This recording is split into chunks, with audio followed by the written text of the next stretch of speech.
Et je voudrais inviter donc sur scène mes deux invités ce soir, donc Luc Van Grelle, qui est archéologue, plongeur professionnel. Vous allez voir Olivier Daguet qui a signé la préface et qui est devenu un ami, et je vous raconterai plus tard les circonstances. Vas-y, assieds-toi, je vais m'asseoir avec vous. Alors, on est encore dans le Petit Prince est paru le 6 avril 1943. On est encore dans les 80 ans de la commémoration.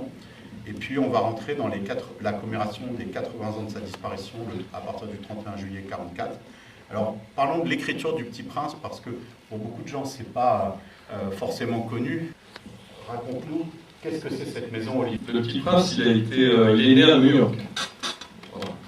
En 1942, Saint-Exupéry était à New York, aux États-Unis, où il a pu écrire Le Petit Prince, qui se trouve à Long Island, à Northport, face au Connecticut, donc c'est le nord de Long Island. Merveilleux endroit, voilà, avec cette merveilleuse maison extraordinaire qui existe toujours aujourd'hui pratiquement à l'identique dans le jus. D'ailleurs, ils ont conservé, les propriétaires qui ont cette maison depuis plus de 60 ans, ont conservé le bureau où il dessinait, il faisait ses dessins du Petit Prince. C'est extrêmement émouvant de visiter cette maison. Et à chaque fois que j'y vais, c'est un grand moment d'émotion. Alors, donc le Petit Prince, parce que c'est important pour la suite, l'éditeur du Petit Prince, le premier éditeur, c'est pas Gallimard, et c'est Reynal et Hitchcock. Qu'est-ce que tu peux nous dire sur comment ça se fait qu'il a signé avec eux, pourquoi pas Gallimard, pourquoi c'est pas ça? Alors, en fait, à la base, il y a un peu une fâcherie entre Antoine et Gaston Gallimard. Parce que Gaston, en fait, ne croit pas que Saint-Exupéry est un grand écrivain. Et Gilles ne supporte pas, parce que Gilles avait sa troupe, son écurie, et il ne supportait pas que Saint-Ex ait les velléités d'indépendance, voilà, et puisse pas avoir exactement les mêmes idées. Et donc à cette époque-là, Antoine prend un peu de distance par rapport à Gallimard, et il rencontre son traducteur américain, Lévis Garantière, qui va le charmer complètement et lui dire qu'il fout Saint-Ex, et qui lui dit tu dois venir absolument aux États-Unis. De là commencent les voyages aux États-Unis, et le fait qu'il commence à pouvoir imaginer publier aux États-Unis, en fait, Wilson Star, c'est-à-dire Terre des Hommes, sort aux États-Unis avec un chapitre en plus. Voilà, donc il y a pas mal d'imbroglio. Et quand Saint-Ex est à New York, après la guerre, donc en 1941, naturellement, il va être sollicité par ses éditeurs new-yorkais pour écrire. Donc il écrit Pilote de guerre. Et puis, début 1942, la femme de son éditeur lui dit, ils sont au restaurant, et Saint-Ex dessinait tout le temps, des petits princes, parce que le Petit Prince c'est lui, et il le dessinait tout le temps. Sur les nappes, etc. Et donc la femme lui dit, il y a une tradition aux États-Unis d'écrire des contes pour les enfants à Noël. Et Antoine, est-ce que vous pourriez nous écrire un conte? Ça se super. En plus, tout le monde savait très bien qu'il adore les contes, Andersen, il adore dessiner, donc voilà. Ils l'ont convaincu de le faire. Donc il s'est lancé là-dedans pour se changer les idées, parce qu'il était assez déprimé à l'époque de la situation. Et puis il n'y avait pas encore eu par rapport, donc il ne savait pas encore que les Américains allaient entrer dans la guerre, donc ça a déprimé énormément.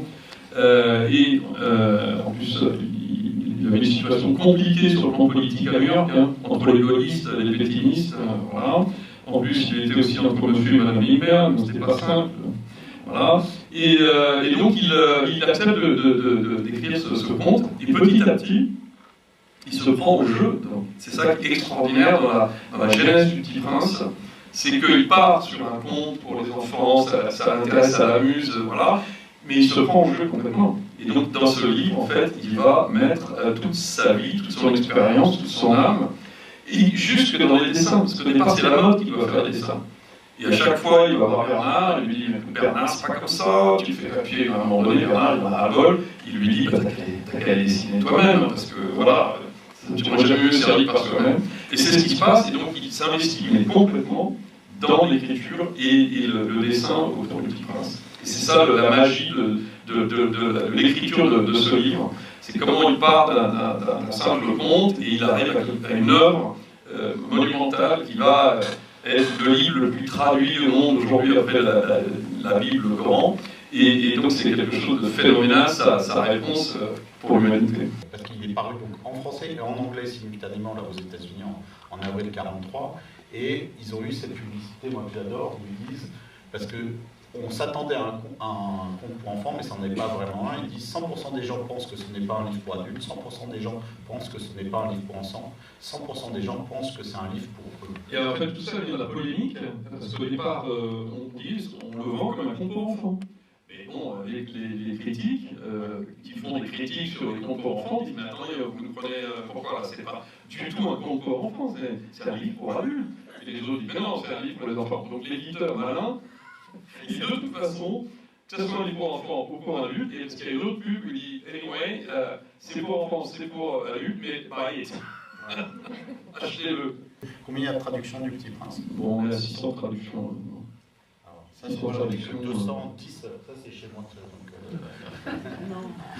Mais le succès est assez immédiat quand même aux États-Unis, à tel point que Disney veut acheter les droits pour l'adaptation en animation en fait. Donc il y a un succès quand même assez rapide. Il est connu, donc forcément, voilà, il ne sort pas de l'ombre. Et ensuite, la diffusion se fait évidemment après la guerre. On commence par l'Amérique latine, évidemment l'Europe, l'Italie, l'Allemagne, la France, l'Espagne, l'Amérique latine, les premiers pays où on voit des traductions à partir de 1948. Mais très vite, le Japon aussi, très vite, l'Asie. Le Japon 51, la Corée également. Donc le livre commence à se répandre très vite partout dans le monde. Et aujourd'hui, c'est combien? Quelques centaines on ne sait pas le nombre d'exemplaires parce qu'il n'y a plus les droits. C'est ça, parce que c'est dément qu'aujourd'hui il y a plus de 10 000 éditions différentes. On ne peut pas savoir, c'est des centaines de millions de gens qui connaissent le Petit Prince. Quoi. Ouais. Donc il écrit Le Petit Prince et puis il arrive à convaincre au départ le président des États-Unis, je crois, de le laisser voler. Et il faut savoir que Syntex est le plus vieux pilote des agricoles. On n'a pas cette information souvent en tête, mais il a à l'époque 42 ou 43 ans. C'est pas un âge auquel on vole. On vole à 25 ans, on vole à 30 ans, mais on ne vole pas à cet âge-là. Comment il a réussi à obtenir ce passe-droit? Alors en fait, aux États-Unis, il a des amis partout, américains. Donc dans l'armée, dans le renseignement, voilà, donc il est considéré comme un Français, pour les Américains, il est considéré comme un Français fiable. Voilà, parce que les Américains détestent De Gaulle, bon, après ils vont miser sur Giraud, mais on va vu ce que ça a donné, et donc pour eux, Syntex, c'est un Français raisonnable. Voilà. Donc, et Syntex se fait des amitiés comme ça, durables, et en plus les gaullistes empêchent Syntex de repartir au combat, de reprendre sa carrière de pilote, mais à chaque fois ces amis américains le soutiennent et l'aident à accomplir son destin. Évidemment, il y a aussi des gens qui voudraient qu'il ne s'expose pas. Voilà. Donc il faudrait qu'il ne lui reste pas sa peau tous les jours. Hein. Et en plus, il est totalement trop âgé pour piloter ces avions de la ligne P-38, qui est l'avion le plus rapide de son époque. Et donc la limite d'âge sur cet avion, c'est 34 ans, et il en a 44. Donc voilà, il est cassé partout à cause de ces accidents. Donc il n'est pas du tout raisonnable qu'il vole. C'est raisonnable à 0 point de vue. Quoi. Mais il y arrive quand même. Et parce que pour lui c'était vital de montrer par son exemple qu'il engageait sa vie pour défendre ses idées, qui étaient des idées un peu de toujours la troisième voie, hein, des idées humanistes. Donc il fallait qu'il montre l'exemple, il fallait qu'il soit crédible à travers son attitude dans la guerre. Donc là vous avez son Lightning. Alors il part d'abord en Afrique du Nord. Donc il traverse l'Atlantique, on en reparlera après, j'en reparlerai dans ma conférence. Et puis il est basé à Borgo, il fait un certain nombre de missions de reconnaissance, donc il faisait de la photographie aérienne pour regarder où étaient les bases allemandes pour préparer le débarquement de Provence. Il faut préciser que Syntex voulait faire la guerre, il voulait témoigner, il voulait participer, qui suis-je, je ne participe pas. Mais il ne voulait pas bombarder les gens, il ne voulait pas tuer des gens. Donc dès le départ en 1940, il s'engage dans des unités de reconnaissance. Alors on va arriver donc à cette nuit malheureusement fatidique. La veille de cette nuit, il laisse une lettre au commandant Gavoy, qui deviendra ensuite général. Et cette lettre, qui est en fait la dernière lettre écrite par Saint-Exupéry, se finit par « Si je suis descendu », donc il se dit peut-être que ça peut arriver, je ne regretterai absolument rien, la termitière future m'épouvante, et je hais leur vertu de robot. Moi, j'étais fait pour être jardinier. Donc il a ça, c'est cette dernière phrase. Alors là, je vous donne un énorme info que j'ai jamais dit à personne. La raison pour laquelle Paul Gardner s'appelle Paul Gardner, c'est que jardinier en anglais, ça se dit gardener. Donc c'est le. En fait, il était fait pour être Paul Gardner. Et ça, on en reparle. Et donc il décolle le 31 juillet. Donc il décolle le 31 juillet. 1944 de Borgo en Corse, à côté de Bastia. Et il a une mission sur Annecy. Grenoble-Annecy. Voilà. Alors là, on va faire. Et là, on est à Marseille parce que voilà, c'est ici que. Donc oui, au départ, on n'en sait rien. On sait juste qu'il a décollé, il n'est pas revenu. Et toutes les hypothèses ont été émises. Pendant 60 ans, il y en a eu. Oui, il y a eu on a supposé perdu sur les Alpes, entre Nice et la Corse. Il y a eu des recherches. De toute façon, les recherches ont commencé le 31 juillet 1944. Parce que beaucoup de gens ne le pensaient pas mort. Non, déjà, il y a de toute façon la Sirasio qui va essayer de lancer des traces sur la mer. S'il n'a pas pu se réfugier dans son radeau. Voilà. Et il y a des pistes qui vont amener des recherches excessivement coûteuses, techniques parfois, très très puissantes, mais sur des informations qui sont très ténues, très minces. voilà, c'est du genre. On a repéré quelqu'un. La cousine du jardinier, de la voisine, était le beau-frère qui pense que le 31 juillet, il a dû passer Saint-Ex. Et chaque fois que j'ai dû creuser sur ces pistes-là, souvent, elles rappellent un événement, mais pas la bonne date.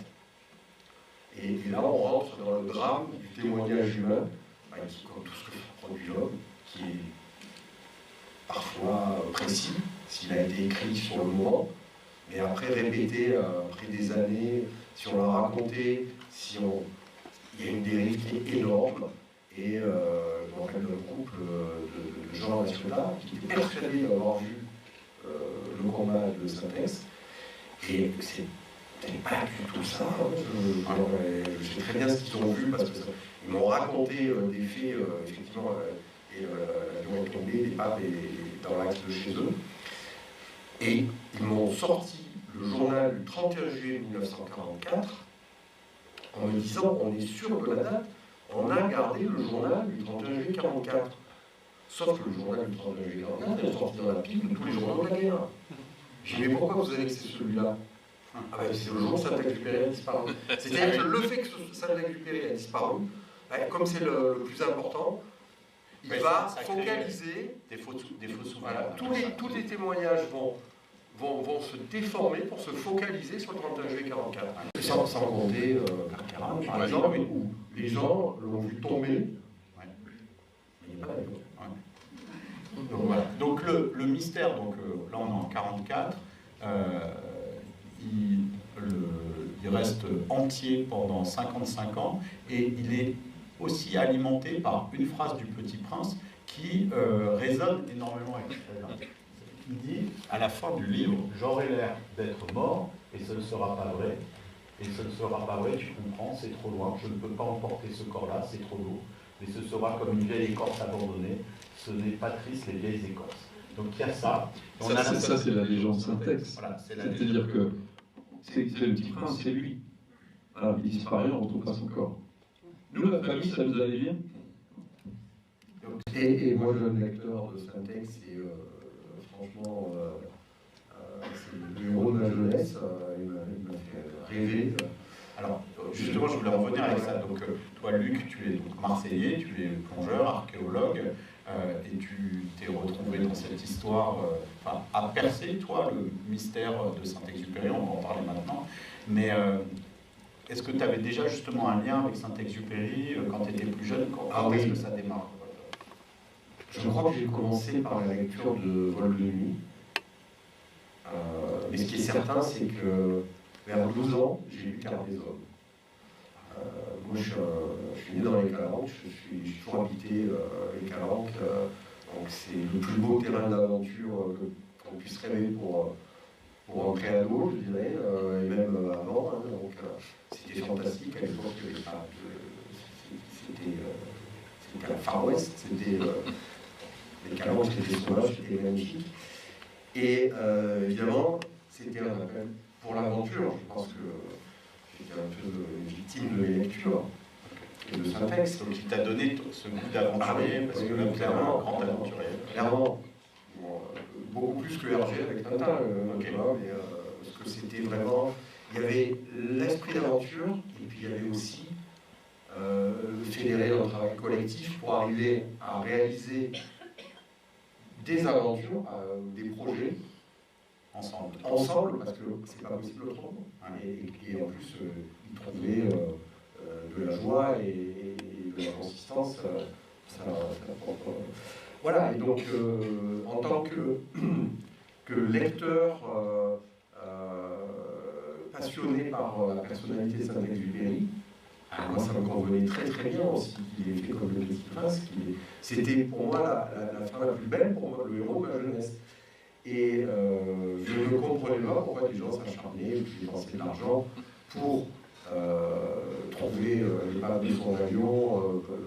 Pourquoi l'épave, en définitive, c'était juste un objet. Hein. Et alors que sa valeur, elle est profondément culturelle et pas du tout matérielle, la valeur de Saint-Exupéry. Donc la seule chose que je voyais, c'était d'essayer de... C'était pour moi des gens, des chasseurs de trésors, qui essayaient de capter sa gloire pour leur propre profit, pour leur aura médiatique. Voilà. Donc j'étais contre. Ok.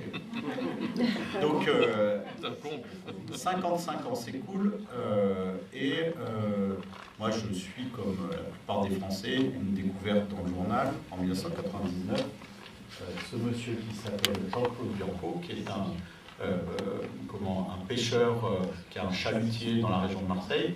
Luc le connaissait depuis un certain moment parce qu'avec son chalut, il ratissait les fonds, il avait peur qu'il enlève des trésors, et donc c'était pas forcément quelqu'un qui tenait en odeur de sainteté, mais enfin bon, il se connaissait.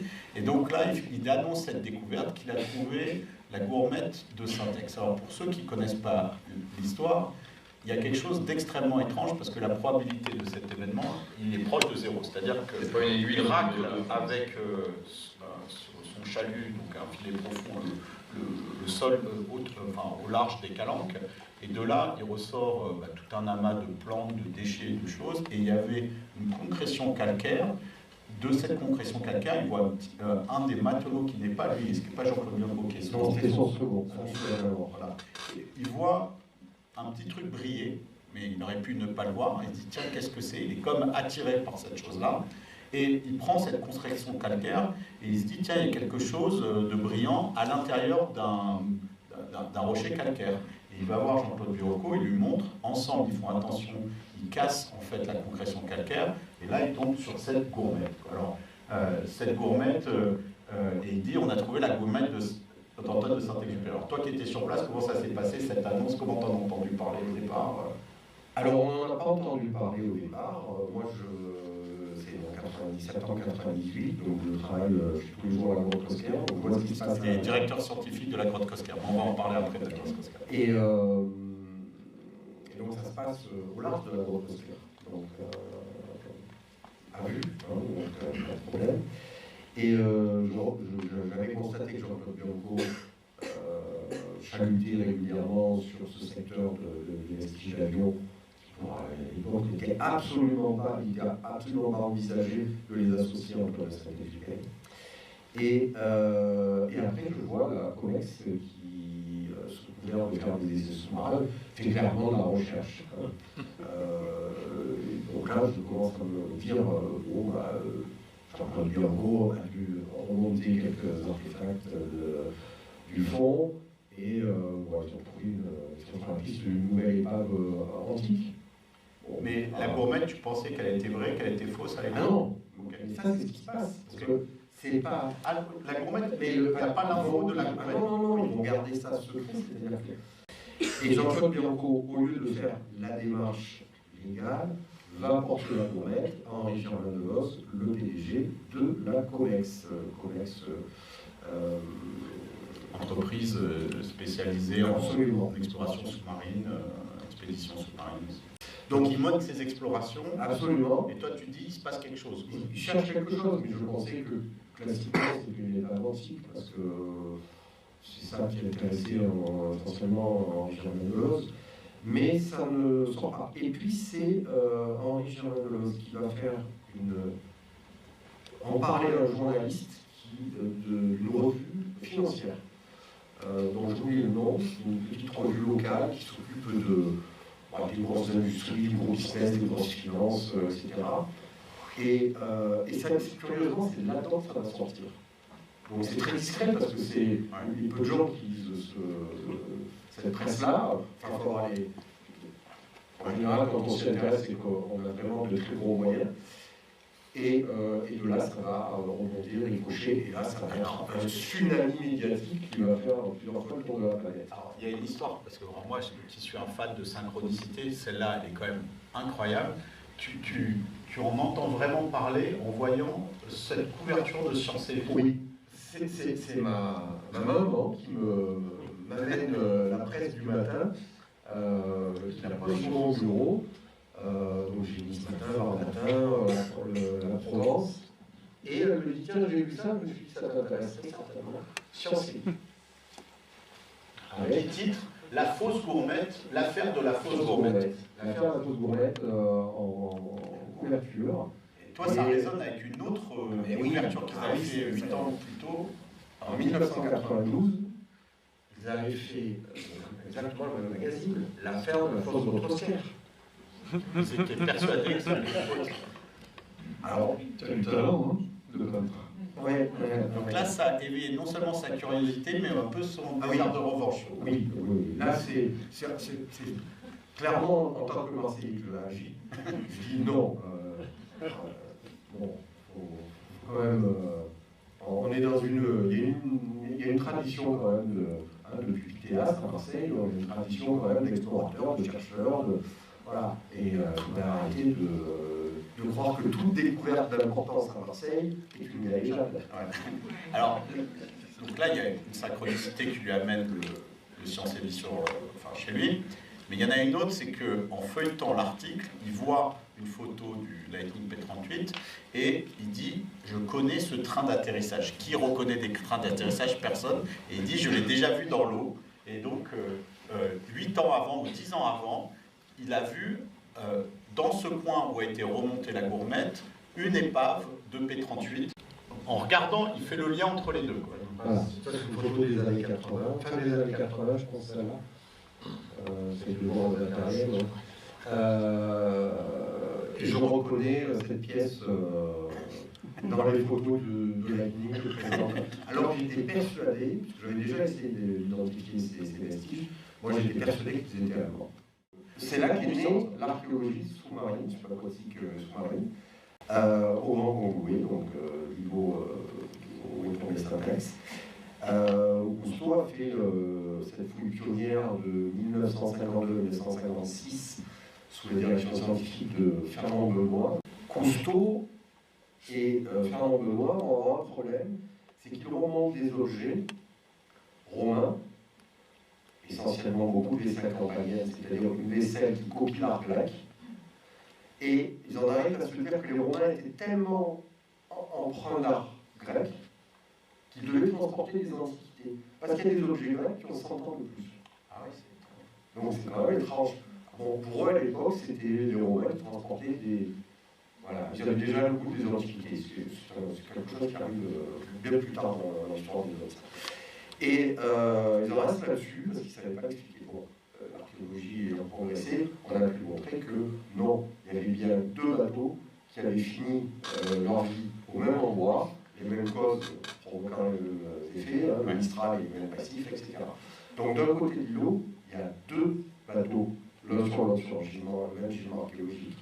Et de l'autre côté de l'îlot, on a 2 avions qui sont tombés l'un sur l'autre. Alors c'est ce dont on va parler là maintenant. Voilà. Alors justement, donc un peu guidé par ce magazine, tu replonges donc, tu retombes sur cette épave. Alors donc ça c'est on va dire, c'est à la fois là où tout se passe, à la fois dans le roman mais aussi dans ta vie. Donc tu C'est plonges, l'îlot qui est tout à gauche.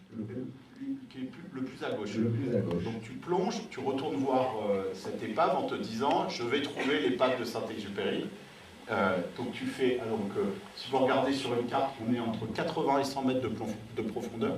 Et je voudrais préciser quelque chose, c'est que quand vous plongez entre 80 et 100 mètres de profondeur, l'air est toxique. Il faut développer une certaine technique pour pouvoir plonger à cette profondeur. Et la personne qui a développé la technique, elle est là. C'est-à-dire que, en gros, c'est comme si l'univers a créé le plongeur qui devait aller trouver Enfin, moi, j'en reviens toujours pas. Alors, aujourd'hui, les techniques et le matériel ont évolué. Sachant qu'à l'époque, pour intervenir avec des moyens légers, c'est-à-dire un scaphandre autonome, c'était pas des gros moyens lourds, en plongée légère, c'était à l'air, et l'air commençait à être sérieusement toxique à partir d'à peu près 60-63 mètres de profondeur, puisque c'est ces composants qui deviennent toxiques, l'oxygène et l'azote. Soit on s'entraîne et on a une hygiène de vie exemplaire, etc., pour supporter la toxicité des gaz sous l'eau. C'était en général ce que je faisais plus. Et donc, il a fallu bricoler du matériel pour pouvoir recomprimer l'oxygène, etc. Donc, c'était quand même très prototype. C'était vraiment très prototype. Il y a un livre extraordinaire que Luc a écrit avec l'oncle d'Olivier, avec François Daguet, qui retrace tout. Ça se lit vraiment comme un thriller, c'est incroyable.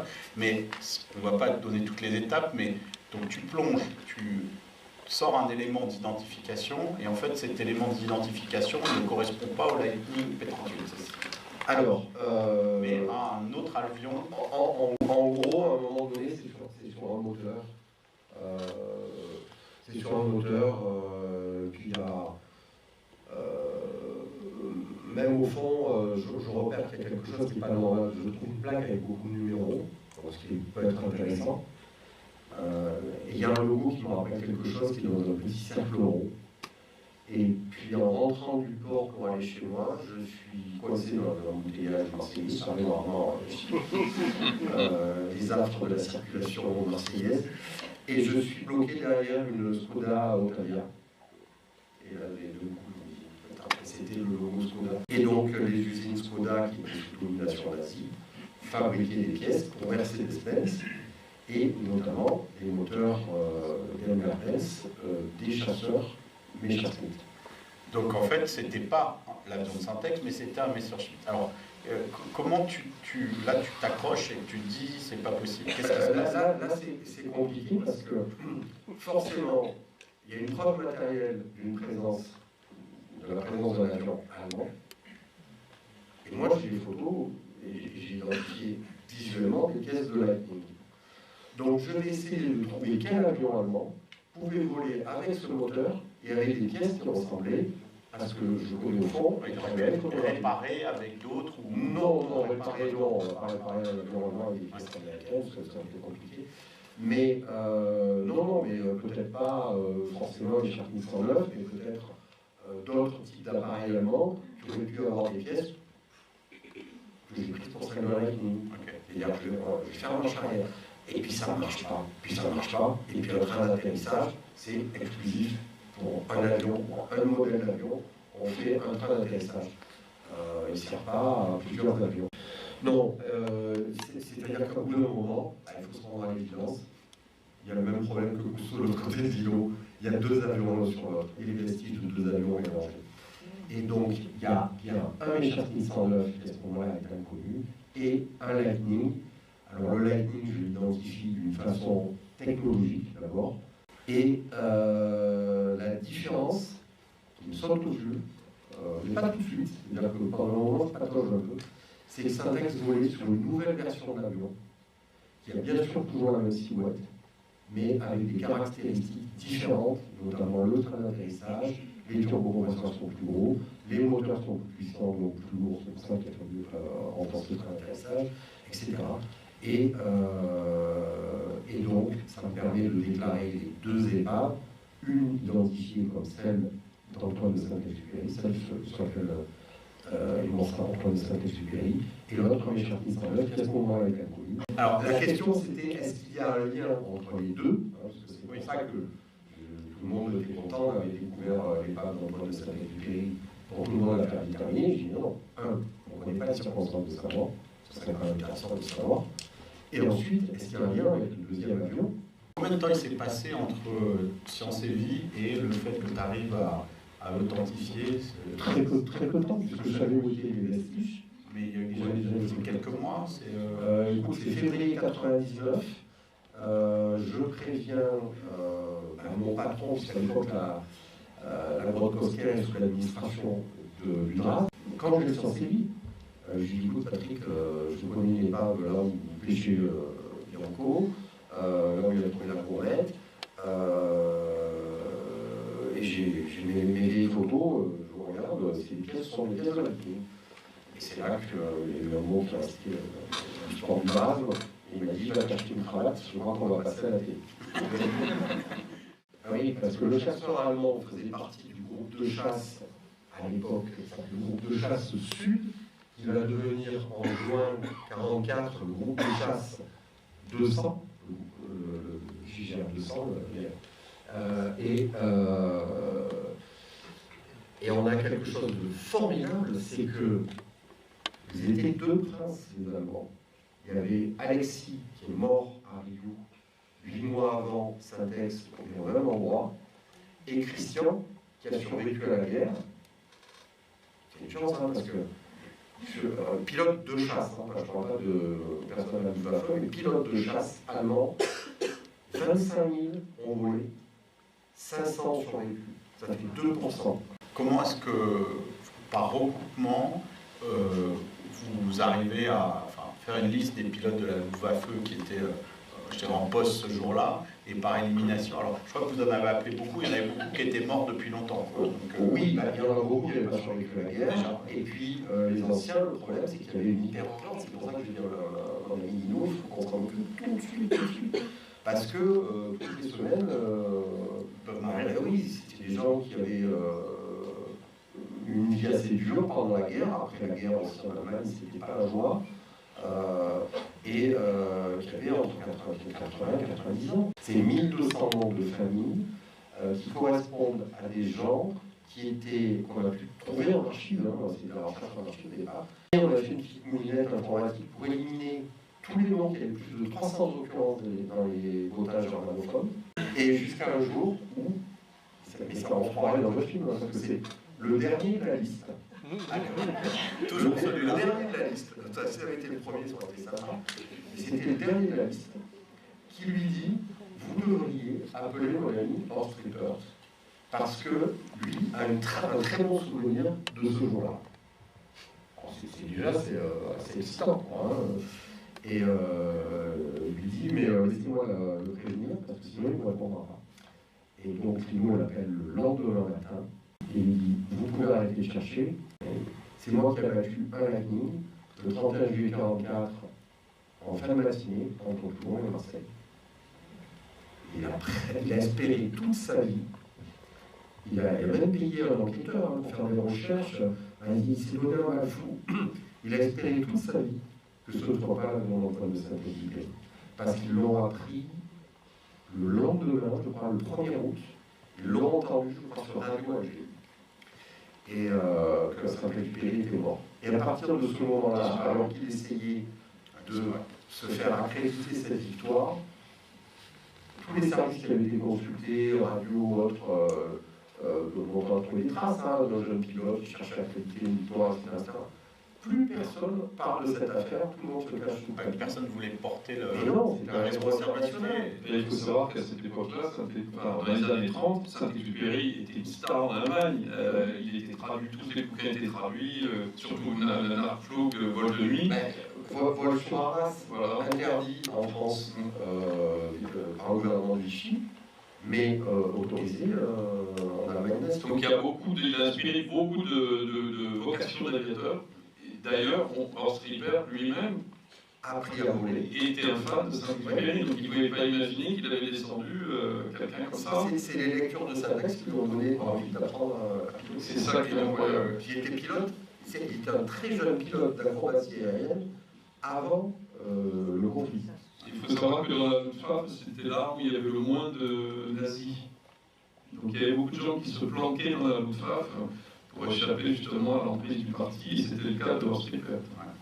Donc tu l'as rencontré du coup? Oui. Et toi Olivier, tu l'as rencontré? Non, mais mon oncle François l'a rencontré, ils ont organisé la rencontre en Allemagne, et François, ils sont à parler à Horst Lippert, c'était un moment incroyable.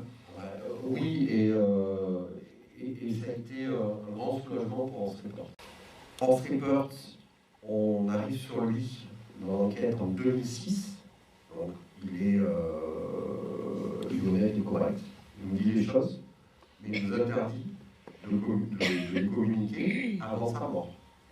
Il ne veut pas emporter la responsabilité de son vivant.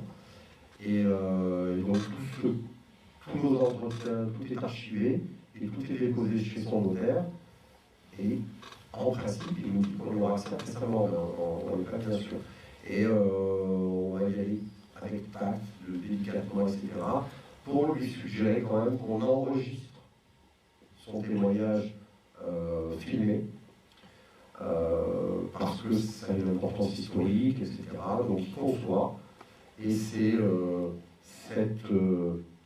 cette action qui va psychologiquement le retourner et faire qu'il va accepter qu'on... Faire des aveux publics, enfin... Il va accepter qu'on l'utilise tout de suite. Donc t'as pas percé un mystère Saint-Exupéry, mais deux. Et Luc m'a partagé deux photos complètement extraordinaires. Je pense que vous allez être les premiers à voir ces photos qui sont complètement dingues. Je ne sais même pas si Olivier les a vues. Donc, la grotte Cosquer, pour ceux qui ne sont pas de Marseille, c'est une grotte dont l'entrée est à 36 mètres sous la mer, qui a été trouvée en 1991 par Henri Cosquer, et qui est une des grottes ornées paléolithiques les plus extraordinaires du monde. Donc toi, quand est-ce que tu as rejoint l'aventure de la grotte Cosquer? En 92, mais j'y travaille sans interruption depuis 1994. Ça fait donc 30 ans cette année. Alors, est-ce que, moi je me demande, est-ce que tu as déjà été dans la grotte Cosquer? Évidemment, il y a été. Combien d'heures tu as passé dans la grotte Cosquer? Le chiffre m'a fait, tu m'as dit, des milliers d'heures. Oui, plus de 10 000, ça c'est sûr. Ce qui est intéressant, moi, ce que j'avais vu dans le siècle bleu, c'est que ici vous avez les îlots là où est Saint-Exupéry et la grotte Cosquer est en face. On dirait le bec le nez d'un hippocampe, on dirait que cet hippocampe pointe vers là où se trouve l'avion de Saint-Ex. Et moi ça m'avait étonné, et quand en 80, moi j'étais fan de la grotte Cosquer depuis 91, et quand en 99 ils ont trouvé l'aquamètre qui était là, je me suis dit, les deux mystères sont liés, je ne sais pas s'ils sont liés, mais en tout cas ça fera un super thème de roman, et donc ça fait, moi 25 ans que je fais des recherches. Et toi tu as trouvé des liens entre... donc il y a ce rocher incroyable qui est sur l'île du Rioux. Regardez Saint-Exupéry, regardez le rocher, et quand vous regardez la direction où pointe le nez, on va même voir les écouteurs sur l'oreille. Tu la connaissais celle-là, Olivier? Non. C'est pas toi qui l'as sculpté, Luc. Ah non, c'est vraiment naturel. Tu es aussi sculpteur, là. Non, et donc la direction du nez pointe dans la direction où se trouve l'avion. Oui, c'est ça. C'est quand même... Alors, l'autre chose la plus incroyable, parce que quand on s'est vu au téléphone, je lui dis, mais est-ce que pour toi, il y a un lien entre la grotte Cosquer et Saint-Ex? Là, il me sort une photo. Alors, explique cette photo. Alors, donc déjà, un petit rappel, les moutons. Donc, il y en a un qui ressemble à un petit bélier avec des cornes, puis la caisse dans laquelle vit le mouton. Et alors, dans la grotte Cosquer, on a un type de signe particulier, un signe rectangulaire, que vous voyez là, souvent une forme d'enveloppe, comme une enveloppe pliée, avec ces deux triangles à l'intérieur. Et parfois, il est associé avec des cornes de bouquetin, comme vous les voyez à gauche. Elles ne sont jamais au milieu, comme si au milieu, ça c'était pas possible. Et habituellement, le bouquetin est associé, et jamais représenté seul, il est associé très rarement à un cheval, et presque toujours à un phoque.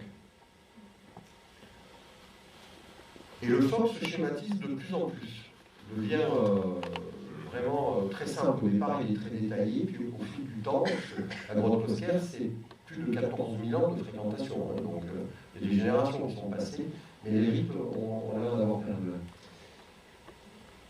Et quand le phoque est au plus schématisé, on s'attend à trouver le bouquetin le plus schématisé possible.